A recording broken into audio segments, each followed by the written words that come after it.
İyun ayı üçün maraqlı bir açılım eləyək. İyun ayı sənin üçün nələr hazırlayıbdır? Gəl buna baxaq iyun ayında. İyun ayında həyatına nə gəlir? Nə gedir? Nə sevindirir? Nə üzə bilər səni? Nəyə diqqət etməlisən? Həyatına gəlir. Nə gəlir? İyun ayında həyatına səndən getmiş, qəlbini qırmış, incitmiş bir insanın geri dönüşü var. Ondan bir xəbər gələ bilər sənə. Bir insandan sənə xəbər gələcək. Bir də görəcəksən ki, bu hardadırsa buradadır yəni. Bu insan çox belə kontrolcu bir insandır, aktiv bir insandır. Ola bilsin ki, bu insan bürc olaraq alov ünsürünü xatırlada bilər, qoç bürc ola bilər və ya xarakter olaraq belə bir insandır. Bu insandan bir xəbər gələcək sənə. Bu xəbər səni nə sevindirməyəcək, nə üzməyəcək. Belə də yəni sadəcə bu insandan sənə xəbər gələcək. Nə gedir həyatından, nə gedir həyatından? Həyatındakı uğursuzluqlar gedir, həyatındakı uçurumlar gedir. Yəni, hansısa bitməkdə olan bir şey, yalanla əlaqədar yaşadığın bir travmalı bir situasiya varsa, bir ağırlıq varsa, bunu həyatından kəsib atırsan. Burada həyatında olan yalancı bir insan da ola bilər. Hətta mən sənə deyim ki, bu kartla bunu uyğunlaşdırsaq, deyə bilərəm ki, bu gəldiyi kimi də gedəcək. Yəni, rədd eləyəcəksən ola bilsin. Çünki belə bir şey, səni uçuruma çəkən, səni incidən bir şeylər var. Burada ola bilsin təmizlik falan elətdirə bilərsiniz ki, üstünüzdəki neqativlər, ağırlıqlar gedəcək üstünüzdən. Yəni, bu da yaxşı bir şeydir əslində. Tək belə şeylər getsin. Nə sevindirəcək səni həyatında, nə sevindirəcək səni həyatında.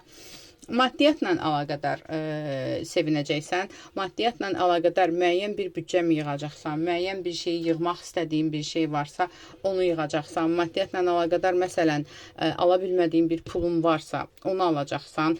Mübahisə eləmirsən, tutaq ki, nəylənsə, kimlənsə, uğruna mübarizə apardığın, maddiyyatla, işlə əlaqədar uğruna mübarizə apardığın bir şeyin təkrar sənə geri dönüşü səni sevindirə bilər və yaxud da ki, burada bir şey var, bax, sənin işində ola bilsin ki, səni sıxan, üzən bir insan ola bilər.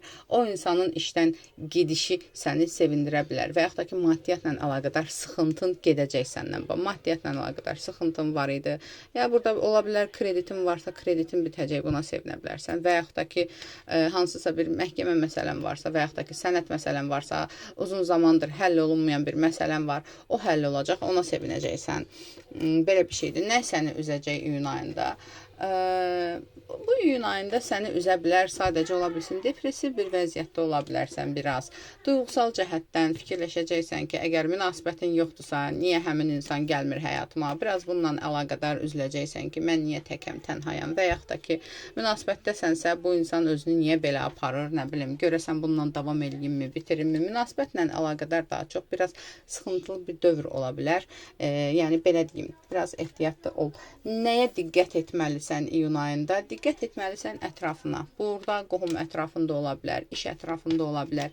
Ətrafında olan qarışıq bir durumlara diqqət etməlisən. Nə üçün diqqət etməlisən ətrafına? Səbəb nədir?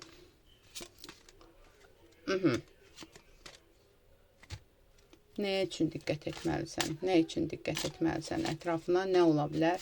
Çünki ətrafından ola bilsin ki, bir qadın sənin münasibətinlə əlaqədar sənə bir sıxıntı yarada bilər.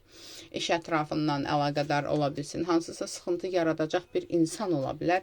O insana diqqət etməlisən, amma nə qədər sərt olsan, nə qədər kəskin olsan, o qədər də sənin üçün xeyirlidir. Tamam, iyun ayının əsas sürprizi nə olacaq sənin üçün? Belə maksimum sevindirəcək bir sürprizi nə olacaq sənin üçün? Əsas sürprizi. Əsas sürprizi yenə deyim, elə həmin o olacaq, o çoxdan da gözlədiyin. Belə deyim də, iyun ayında ekslərin geri dönüşü deyə burada konkret. Biri oradan pırtlayır, biri buradan pırtlayır. Buradan yenilər də var. İyun ayında özünü konkret olaraq qadınsansa kraliçə hiss eləyəcəksən, kişisənsə kral hiss eləyəcəksən. Niyə? Çünki sənə gedənlərin sənə geri dönüşü var. Bu qədər. Aldım, qəbul edim, yaz ətrafı baxım üçün isə profildəki nömrə ilə əlaqə saxlayın.